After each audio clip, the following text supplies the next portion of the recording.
ପାରାଦୀପର ଆଖଣ୍ଡଳମଣି ମହାପ୍ରଭୁଙ୍କ 17ତମ ବାର୍ଷିକ ଉତ୍ସବ ମହାଡମ୍ବରେ ଅନୁଷ୍ଠିତ କରାଯାଇଛି।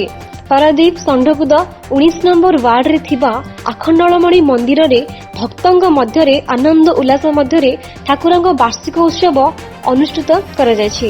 କରୋନା କଟକଣା କୋହଳ ହେବା ପରେ ଏହି ବାର୍ଷିକ ଉତ୍ସବ ପାଳନ ପାଇଁ ଶ୍ରଦ୍ଧାଳୁଙ୍କ ମଧ୍ୟରେ ଆନନ୍ଦର ମାହୋଲ ସୃଷ୍ଟି କରିବା ସହିତ କଳସ ଶୋଭାଯାତ୍ରାରେ ଶତାଧିକ ମହିଳା ଓ ପୁରୁଷ ଭାଗ ନେଇଥିଲେ।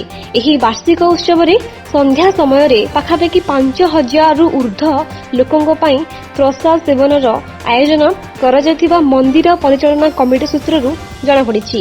ଏହି ବାର୍ଷିକ ଉତ୍ସବରେ 3 ଦିନ ସନ୍ଧ୍ୟା ସମୟରେ ପାଲା କାର୍ଯ୍ୟକ୍ରମ ଆୟୋଜିତ ହେବା ସହିତ ବିଭିନ୍ନ ଜନସେବା କାର୍ଯ୍ୟକ୍ରମ ଆୟୋଜିତ ହେବାର କାର୍ଯ୍ୟସୂଚୀ ରହିଛି।